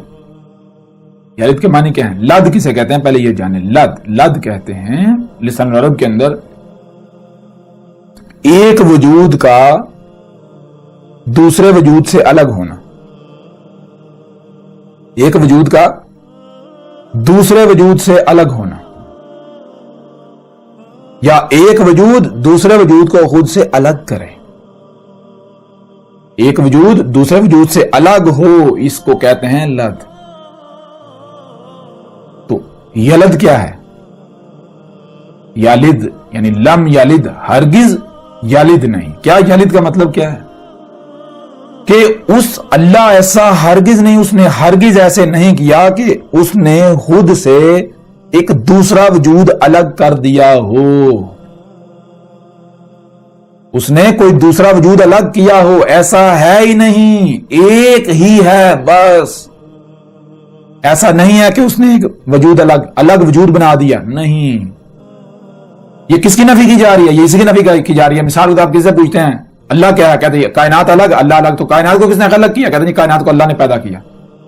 پھر مطلب کیا ہوا؟ کون وجود میں لے کر آیا کائنات کو؟ اللہ۔ تو یہ یلد ہو گیا یا نہیں؟ جب کائنات الگ سے ایک وجود ہے اور اللہ وجود میں لے کر آیا تو اس کو لسان العرب کے اندر، عربوں کی زبان میں یلد کہتے ہیں۔ اللہ نے کائنات کو ایک الگ وجود دیا، یہ ہے الگ وجود آنا، یلد۔ اللہ کہہ رہا ہے میں نے کچھ بھی ایک دوسرا وجود نہیں الگ کیا، کوئی بھی وجود الگ نہیں کیا، ایک ہی ہوں اور کچھ ہے ہی نہیں۔ اور آگے کیا ہے؟ وَلَمْ يُولَدْ، اور نہ ہی اللہ کسی سے الگ ہوا، یعنی نہ ہی ایسا ہے کہ ایک کا وجود الگ ہے اور اللہ الگ ہے، نہیں، ایسا ہے ہی نہیں۔ لم یلد ولم یولد، اور یہی چیز اللہ سبحانہ وتعالی نے قرآن میں کئی مقامات پر بالکل واضح کر دی۔ کیا واضح کر دی؟ ذرا غور کیجئے گا۔ ان میں ایک سورت ہے سورہ البقرہ کی آیت نمبر 116، جس میں یہ کہا جا رہا ہے وَقَالُوا اتَّخَذَ اللَّهُ وَلَدًا سُبْحَانَهُ بَل لَّهُ مَا فِي السَّمَاوَاتِ وَالْأَرْضِ، یعنی وقالو، اور کہہ رہے ہیں۔ کیا کہہ رہے ہیں؟ یہ حال کا سیگا اس وقت کی بات ہو رہی ہے۔ اللہ کہہ رہا ہے، اس وقت کہہ رہا ہے کہ یہ لوگ کہہ رہے ہیں، کیا کہہ رہے ہیں؟ کہہ رہے ہیں اتخذ اللہ ولدا، اللہ جو ہے اس نے ولد اخذ کر لیا۔ اللہ نے ایک الگ وجود میں لایا۔ کیسے کہہ رہے ہیں؟ ذرا غور کریں۔ کوئی زبان سے نہیں کہہ رہا، یہ اپنے عمل سے اور زبان سے بھی کہہ رہے ہیں، لیکن عربوں کی زبان میں نہیں، اپنی زبان میں کہہ رہے ہیں۔ کیا کہہ رہے ہیں؟ کہہ رہے ہیں اللہ الگ ہے اور کائنات الگ۔ تو مطلب کیا ہے اس کا؟ مطلب یہی تو ہے، اللہ نے ولد اخذ کر لیا۔ اور اس کا کیا مطلب ہے؟ جب اللہ الگ ہے، کائنات الگ ہے، اور کائنات جب نہیں تھی تو کون وجود میں لے کے آیا؟ جی اللہ وجود میں لے کے آیا۔ تو اللہ نے الگ سے وجود، کائنات کو الگ سے وجود دیا، تو مطلب کیا؟ اسی کو تو کہتے ہیں لسان العرب میں ولد اخذ کر لینا۔ اللہ کیا کہہ رہے ہیں؟ اللہ کہہ رہے ہیں سبحانہ، وہ تو سبحان ہے، اور اس نے ولد اخذ نہیں کیا، کوئی دوسرا وجود اس نے وجود میں لایا ہی نہیں، وہ خود اپنا شریک لا کر کھڑا کیا۔ یہ کیسے ہو گیا؟ تم ہو جو کفر کرتے ہو اس بات کا، تم اس کے شریک بنتے ہو، تم کہتے ہو جی ہمارا الگ سے وجود ہے۔ اللہ نے ولد اخذ نہیں کیا، اللہ نے کوئی دوسرا وجود میں نہیں لایا، وہ ایک ہی وجود ہے، ایک ہی ذات ہے، اس کے علاوہ کچھ ہے ہی نہیں۔ اور دیکھیں آج دن رات زبان سے نہیں کہا جا رہا اللہ الگ کائنات الگ، اللہ الگ کائنات الگ، اللہ الگ کائنات الگ، جس کا مطلب کیا؟ کائنات اور اللہ، ایک تو اللہ احد نہیں، واحد ہے، دوسرا اس نے ولد اخذ کر لیا، کائنات کو اللہ وجود میں لے کر آیا۔ تو اگر کائنات الگ وجود ہے تو اللہ نے دیکھا نا، ایک اللہ ہو گیا، ایک الگ وجود کائنات، تیسرے تو کہتے ہیں ولد۔ تو یہ اللہ سبحانہ وتعالی نے سورہ البقرہ کی آیت نمبر 116 میں اس بات کی نفی کری، اور آگے اللہ کہہ رہا ہے بل لہو ما فی السماوات والارض، بلکہ حقیقت کیا ہے؟ حقیقت یہ ہے لاہو، اسی کا ہے، ما فی السماوات والارض، جو کچھ بھی آسمانوں میں اور جو زمین میں ہے اسی کا ہے۔ کیسے؟ جیسے مثال کے طور آپ کہتے ہیں کہ دیکھیں یہ ہاتھ، پاؤں، ٹانگیں، ناک، کان، یہ کس کا ہے؟ جی میرا ہے۔ یہ ناک کس کا ہے؟ میرا ہے۔ ہاتھ کس کے ہیں؟ میرے ہیں۔ تو آپ یہ ہاتھ کس کے لیے کام کریں گے؟ اپنے وجود کے لیے۔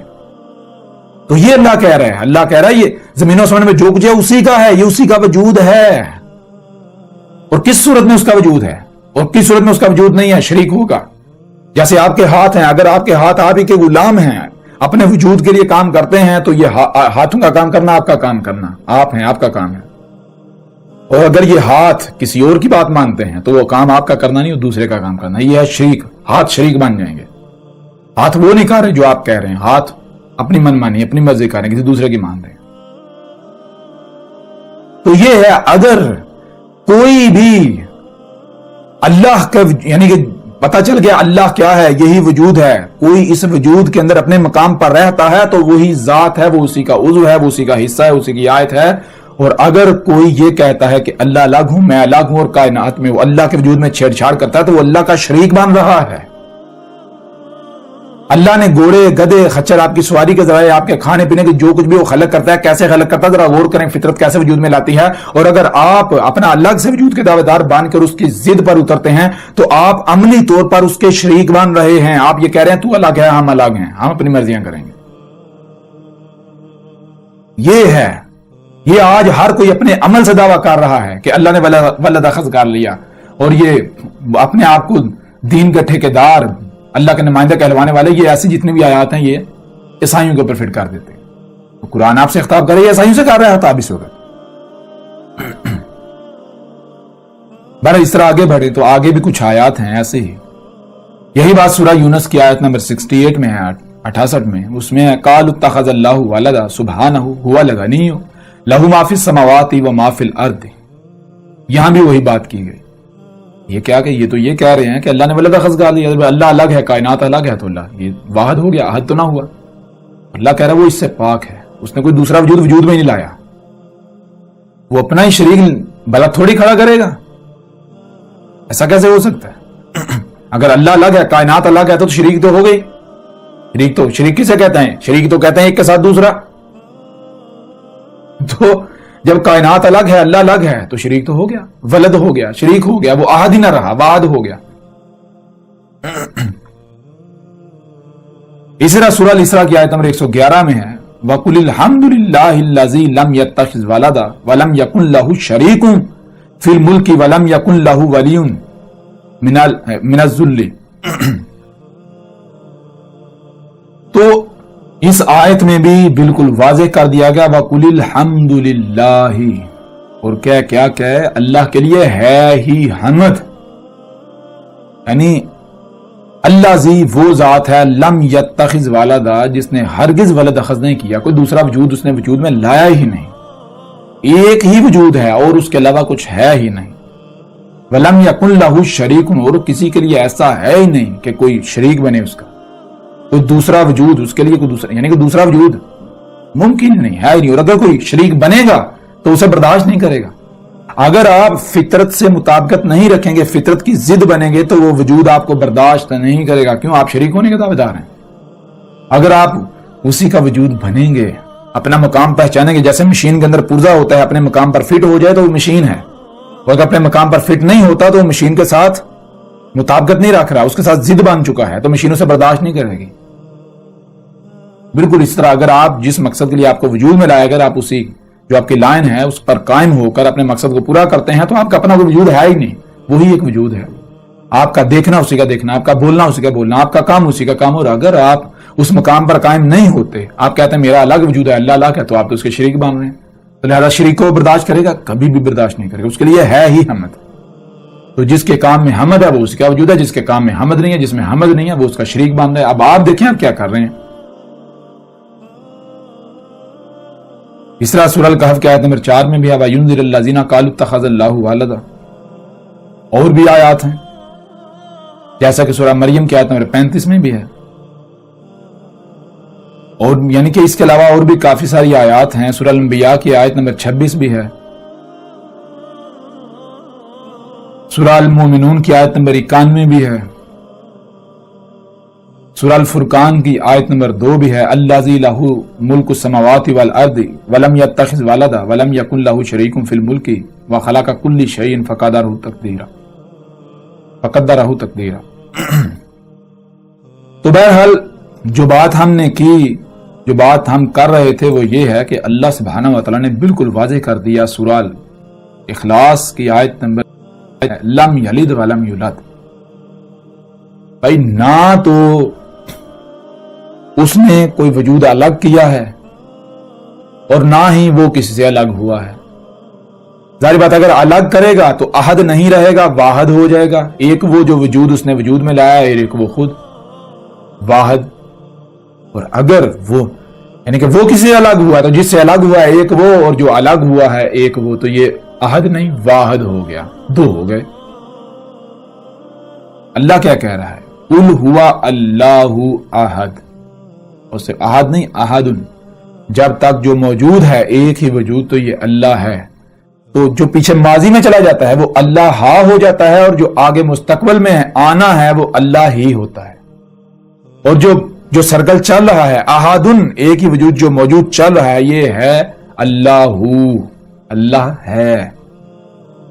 اور آگے دیکھیں ذرا غور کریں، وَلَمْ يَكُنْ لَهُ كُفُوًا أَحَدٌ، یہاں بھی احد، وا اور لم ہرگز نہیں، بالکل نہیں، یکن یہ ہو رہا ہے، ہو جائے، لہو اس کے لیے، کس کے لیے؟ جو بھی یہ دعویٰ کرے کہ میں اللہ ہوں، تو دیکھیں کیا وہ احد ثابت ہوتا ہے؟ ایک ہی وجود ثابت ہوتا ہے۔ مثال کا کوئی بندہ ہے، کوئی شخص ہے، وہ کہتا ہے جی میں اللہ ہوں، تو اس سے پوچھیں کیا تو اللہ ہے؟ اس سے مراد یہ ہے کہ یہ جو 5-6 فٹ کا بشری جسم ہے یہ ہے تو اللہ؟ تو اگر وہ کہے ہاں یہ میں اللہ ہوں، تو دیکھیں وہ احد ثابت ہوتا ہے؟ وہ تو احد ثابت نہیں ہوتا، کیوں؟ وہ واحد ہو جاتا ہے، وہ اور درخت اور چرند اور پرند اور سمندر اور پہاڑ اور زمین اور ستارے اور سیارے، اس طرح جو بھی جسے بھی کوئی بھی کہتا ہے کہ فلاں اللہ ہے، وہ اللہ ہے، تو دیکھیں وہ احد ثابت ہوتا ہے۔ جو احد ثابت ہو جائے وہ اللہ ہے، کیوں؟ اللہ کے علاوہ کوئی احد ثابت ہو گئی نہیں۔ تو یہ وَلَمْ يَكُنْ لَهُ كُفُوًا أَحَدٌ، کسی کے لیے ہے ہی نہیں کہ وہ کفایت کر جائے، احد ہو جائے، احد ثابت ہو جائے۔ جو احد ثابت ہو جائے گا وہی اللہ ہے۔ تو غور کریں، جو بھی اللہ ہونے کا دعویٰ کرے تو دیکھیں وہ احد ثابت ہوتا ہے، اگر تو احد ثابت ہو جائے تو وہ اللہ ہے، اگر احد ثابت نہیں ہوتا تو وہ اللہ نہیں ہے۔ اب آپ کے اوپر یہ بات بالکل کھل کر واضح ہو گئی، اللہ کیا ہے۔ اللہ کوئی کائنات سے الگ اوپر آسمانوں پر چڑھ کر نہیں بیٹھا ہوا۔ یہ عقیدہ نظریہ کن کا تھا؟ ذرا غور کریں، سورہ الجمعہ کی آیت نمبر 2 کو اٹھا لیں، اس کے علاوہ اور بھی آیات ہیں آپ کے سامنے رکھتے ہیں، ان میں اللہ سبحانہ و تعالیٰ کا کیا کہنا ہے۔ سورہ الجمعہ کی آیت نمبر 2 میں اللہ سبحانہ و تعالیٰ کا کیا کہنا ہے؟ هو الذی، ہوا کیا ہے؟ ذرا غور کریں، ہوا دیکھیں کیا جو موجود ہے، اور کرتے جائیں تو جو موجود ہے اور کرتے جائیں، وہ وجود جو ہے، یہ وجود جو ہے یہ کیا؟ الذی، یہی وہ ذات ہے، کون ذات؟ اللہ۔ ہوا الذی، ہوا ہی اللہ کی ذات ہے، اللہ ہے۔ آگے کیا؟ بعث فی الامین رسولا، بیس کیا تھا امین میں ایک رسول، منہم، انہی سے۔ اور جب بیس ہوتا ہے تو کیا کر رہا ہے؟ یتلو، تلاوہ کر رہا ہے، یعنی پوری ترتیب کے ساتھ، حکمت کے ساتھ اللہ کی آیات کو کھول کھول کر واضح کر رہا ہے۔ وہی علیہم آیات ہی، ان پر اس کی آیات جو ہیں، اسی کی آیات کھول کھول کر پوری ترتیب کے ساتھ واضح کر رہا ہے۔ اور نتیجہ کیا نکلتا ہے؟ وہ یزکیہم، ان کا تزکیہ ہو رہا ہے، ان کو بالکل خالص بنا رہا ہے، ان کے اندر سے گندگیاں نکال رہا ہے، خالص اللہ کا غلام بنا رہا ہے۔ جیسے آپ کے وجود کے اندر ایک عضو ہوتا ہے، جیسے مشین کے اندر پرزا ہوتا ہے، جب پرزا پرفیکٹ ہو جائے، مشین کے اندر فٹ ہو جائے تو پھر وہ مشین ہے، اس کا اپنا کوئی وجود نہیں، بالکل ایسے ہی خالص بنا رہا ہے۔ وَيُعَلِّمُهُمُ الْكِتَابَ، اور جو الکتاب تھی اس کا وہ سکھا رہا ہے، الکتاب کا علم دے رہا ہے۔ کسی کو پتہ ہی نہیں الکتاب کیا ہے۔ بہرحال والحکمت، اور حکمہ کسے کہتے ہیں؟ کب، کہاں، کیوں، کیسے، کتنا، ان سوالات کے جو جوابات ہوتے ہیں، فیصلہ کرنا، کوئی کام کرنا ہے کب کرنا ہے، کہاں کرنا ہے، کیسے کرنا ہے، کیوں کرنا ہے، کتنا کرنا ہے، تو ان سوالات کے جو جوابات ہیں اس کو کہتے ہیں حکمہ۔ اور آگے وَإِن كَانُوا مِن قَبْلُ لَفِي ضَلَالٍ مُبِينٍ، یہ ہے اصل بات، وہ یہ ہے کہ اللہ یہ کہہ رہا ہے وا اور ان، اگر کانو قدر میں یہ بات کر دی گئی کہ ہو رہے ہیں، کیا ہو رہے ہیں؟ من قبل، اس سے پہلے، لفی، ان کے لیے کیا ہے؟ وہ کس میں ہیں؟ ان کے لیے ہے کہ وہ میں ہیں ضلال مبین، 100% ہر لحاظ سے کھلم کھلا گمراہیوں میں۔ یعنی اللہ سبحانہ و تعالیٰ نے اس آیت کے آخر میں بالکل واضح کر دیا، اپنا قانون بیان کر دیا کہ جب دنیا میں جو امیین ہیں وہ 100% ضلال مبین میں ہوتے ہیں، گمراہیوں میں ہوتے ہیں، نور کی ایک کرن بھی نہیں ہوتی، اس وقت ہوا یہی جو فطرت ہے یہ اپنا نمائندہ کھڑا کرتی ہے، رسول کھڑا کرتی ہے، بیس کرتی ہے اس وقت۔ یعنی اگر نور کی ایک بھی کرن ہو، رائی برابر بھی حق ہو، تو اللہ رسول بیس نہیں کرتا، یہ اللہ کا قانون ہے۔ اللہ سبحانہ وتعالیٰ نے اس آیت میں بالکل واضح کر دیا وَإِن كَانُوا مِن قَبْلُ لَفِي ضَلَالٍ مُبِينٍ، اگر رائی برابر بھی حق موجود ہو تو اللہ رسول بیس نہیں کرتا، اگر نور کی ایک بھی کرن ہو تو اللہ رسول بیس نہیں کرتا، اللہ اسی وقت رسول بیس کرتا ہے جب 100% گمراہیاں ہوتی ہیں، نور کی ایک کرن بھی ہوتی ہے۔ میں اب آپ سے سوال کرتا ہوں کہ اللہ اوپر آسمانوں پر ہے، یہ کن کا عقیدہ و نظریہ ہے؟ یہودیوں اور عیسائیوں کا محمد علیہ السلام کی بعثت سے قبل یہ متفقہ عقیدہ تھا، اور آج بھی ہے کہ اللہ اوپر آسمانوں پر بیٹھا ہوا ہے۔ کائنات الگ ہے، اللہ الگ ہے۔ یہودیوں اور عیسائیوں کا یہ عقیدہ تھا، مشرکین عرب کا یہ عقیدہ تھا کہ زمین جیسے پلیٹ ہوتی ہے، 7 تہ در تہ پرتیں، یہ 7 زمینیں ہیں اور 7 آسمان ان کے گرد جو ہے یہ گیسوں کے ساتھ یہ جو ہے 7 آسمان ہیں، اور ان 7 آسمانوں کے اوپر تخت لگا ہوا، اس تخت کے اوپر اللہ بیٹھا ہوا ہے۔ وہ تخت کیا؟ وہ عرش ہے۔ یہ عقیدہ و نظریہ تھا کن کا؟ مشرکین عرب کا اور یہود و نصارہ کا، یہودیوں اور عیسائیوں کا، اور آج تک یہی عقیدہ چلا رہا ہے۔ میں آپ سے سوال کرتا ہوں کہ جب بنیاد ہی پرفیکٹ تھی، اگر اللہ یہی تھا جو یہودی عیسائی جسے کہہ رہے تھے، جسے مشرکین عرب کہہ رہے تھے، تو اللہ نے رسول بیس کیوں کیا؟ کیوں؟ اللہ خود اسی قرآن میں کہہ رہا ہے کہ اللہ اپنے قانون کے خلاف ہی نہیں کرتا۔ جب اللہ کا قانون یہ ہے کہ اللہ رسول سے اسی وقت بھیجتا ہے جب دلال مبین میں ہوتے ہیں امین، تو پھر یہ کیسے ہو گیا کہ اتنے بڑے موضوع کے اوپر بنیاد میں وہ بالکل حق پر تھے، اللہ کے بارے میں بالکل ان کا عقیدہ و نظریہ حق تھا، اور اللہ نے رسول بیس کر دیا؟ کیسے ہو سکتا ہے؟ اگر تو وہ حق پر تھے، اللہ آسمانوں پر تھا، وہ حق پر تھے، تو اس کا مطلب یہ ہے کہ محمد اللہ کا رسول تھے ہی نہیں، محمد اللہ کا رسول تھا ہی نہیں۔ اور اگر محمد اللہ کا رسول آپ تسلیم کرتے ہیں تو اس کا مطلب یہ یہودی اور عیسائی جو اس وقت عقیدہ پایا جاتا تھا وہ بالکل باطل و بے بنیاد تھا، اس میں حقیقت بالکل نہیں تھی۔ اور یہی تو پورے قرآن کو اٹھا کر دیکھیں، محمد علیہ السلام نے کیا کہا؟ محمد علیہ السلام نے کہا اللہ اکبر۔ اللہ اکبر کے الفاظ پورے قرآن میں آپ کو نہیں ملیں گے۔ یہ تو محمد علیہ السلام نے کہا اللہ اکبر۔ جب انہوں نے کہا اللہ آسمانوں پر آیا تو محمد علیہ السلام نے اللہ اکبر۔ اللہ کیا ہے؟ غور کریں، اللہ ہے، اکبر کیا ہے جو بڑا ہے؟ دیکھو تم کہہ رہے ہو اللہ آسمانوں پر ہے، تو اگر اللہ آسمانوں پر ہے تو آسمان بڑے ہوئے یا اللہ؟ اور آسمان الگ ہے اور اللہ الگ ہے، تو اس کا مطلب کہ اللہ نے ولد اخذ کر لیا، وہ احد ہی نہ ہوا، وہ تو واحد ہو گیا۔ تو یہ محمد علیہ السلام نے کہا اللہ اکبر۔ اللہ ہے، کیا ہے؟ اللہ اکبر، جو بڑا ثابت ہو جائے اللہ ہے، بات ختم ہو جائے۔ اگر تو آسمانوں پر چڑھا ہوا بڑا ثابت ہوتا ہے تو اللہ ہے، اگر نہیں بڑا ثابت ہوتا تو پھر اللہ ہے ہی نہیں۔ اگر آسمانوں پر چڑھا ہوا احد ثابت ہو جاتا تو وہ اللہ ہے، اگر وہ آسمانوں پر چڑھا ہوا احد ثابت نہیں ہوتا تو وہ اللہ ہے نہیں۔ وہ تمہارے اپنے عقائد و نظریات ہیں، اور یہی چیز قرآن کے اندر ہے۔ اس وقت دیکھیں مانا کتنوں نے تھا، محمد علیہ السلام نے تو حق حال لحاظ سے کھول کھول کر واضح کر دیا تھا، لیکن مانا کتنوں نے، تسلیم کتنوں نے کیا؟ بہت کم تھے، 80-82 جو ایمان لے کر آئے۔ باقی تو بعد میں گردن جانے کے خوف سے، موت کے خوف سے اسلام لائے تھے۔ اسلام لانا ایمان لانے کو تھوڑے کہتے ہیں، اسلام لانا تو کہتے ہیں سرنڈر کرنا، جھکا دینا اپنے آپ کو۔ بھائی اب جو کہیں گے مانیں گے کیوں؟ گردن جو جائے گی۔ ایمان لانا کہتے ہیں دل سے تسلیم کرنا، تو دل سے تسلیم کرنے والے تو 80-82 تھے، باقی تو سارے اسلام لائے تھے، سرنڈر کیا تھا۔ محمد علیہ السلام کی دعوت کو تھوڑی مانا تھا۔ اسی قرآن میں اللہ سبحانہ وتعالیٰ نے کہا ہے کہ جلد وہ وقت جب آئے گا، کب؟ جب تمہیں تمہاری اپنی ذات میں اور آفاق میں، آفاق یعنی وہ مقامات جہاں تمہاری رسائی نہیں ہے، جب تمہاری وہاں رسائی ہو جائے گی ان مقامات تک، وہاں ہم اپنی آیات دکھائیں گے، تب تم کہو گے یہ حق ہے۔ تب تمہیں پتا چلے گا آسمانوں پر چڑھا ہوا کوئی اللہ والا نہیں ہے، یہ تمہارے اپنے دماغوں کی اختراع ہے۔ تو یہ ہے اس وقت کسی نے نہیں مانا تھا۔ یہ آج جو اپنے آپ کو مسلمان کہلواتے ہیں، اللہ اوپر آسمانوں پر ہے، اللہ اوپر آسمانوں پر ہے، یہ کون لوگ ہیں؟ یہ وہی مشرکین عرب، آبا و اجداد نسل در نسل چلتے آ رہے۔ یہ اس وقت ان کے نہ آبا و اجداد ایمان لائے تھے، نہ بعد میں یہ لے کر آئے، انہوں نے وہ فکر بھی نہیں کیا۔ جیسے وہ اندھو کی طرح اپنے آبا و اجداد کے پیچھے چلتے رہے، یہ بھی اندھو کی طرح اپنے آبا و اجداد کی طرح جو نسل در نسل آ رہا ہے اسی کے پیچھے چل رہے ہیں، اندھو کی طرح دوڑ رہے ہیں، پتہ نہیں کسی چیز کا۔ تو بہرحال چیز یہ ہے کہ محمد علیہ السلام کو جب اللہ نے بیس کیا، اگر تو یہود و نصارہ، یہودی عیسائی اور مشرکین عرب اپنے دعوے میں سچے تھے، ان کا یہ نظریہ حق تھا کہ اللہ الگ، کائنات سے الگ، اوپر آسمانوں پر ہے، تو پھر بلا شک و شبہ محمد اللہ کے رسول تھے ہی نہیں۔ اور اگر محمد اللہ کے رسول تھے تو پھر اس کا مطلب کیا؟ اس کا مطلب بالکل واضح ہے کہ یہودوں اور عیسائیوں کا جو اللہ کے بارے میں عقیدہ نظریہ تھا بالکل جھوٹا، بے بنیاد تھا، کلدم تھا، اس کا کوئی وجود تھا نہیں، ان کی اپنی دماغوں کی اختراع تھی۔ یہی تو پورے قرآن میں بیان کیا گیا۔ اللہ اسی قرآن میں بیان کرتا ہے کیا؟ اللہ تو اسی قرآن میں کہتا ہے کہ رسول اسی موضوع کو زیر بحث لاتا ہے جس میں لوگ اختلاف کر رہے ہوتے ہیں، حق پر نہیں ہوتے۔ تو پورے قرآن میں اللہ کے موضوع پر بار بار بات کی گئی۔ اگر وہ نظریہ عقیدہ حق تھا تو اللہ نے قرآن میں بات کیوں کی؟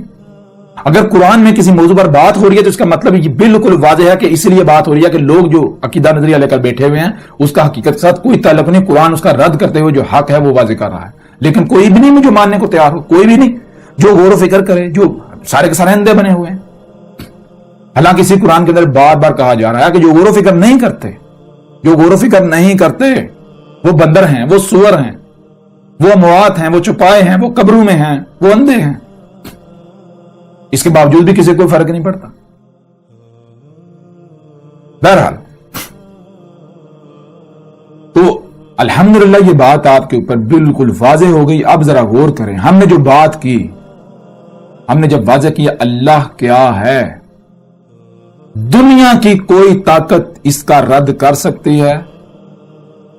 اب ذرا غور کریں، جب جو کچھ بھی نظر آ رہا ہے یہ اللہ ہی کا وجود ہے، تو جو چھیڑ چھاڑ کر رہے ہیں پہاڑوں میں، زمین میں، موسموں میں، یہ چھیڑ چھاڑ کس کے ساتھ ہو رہی ہے؟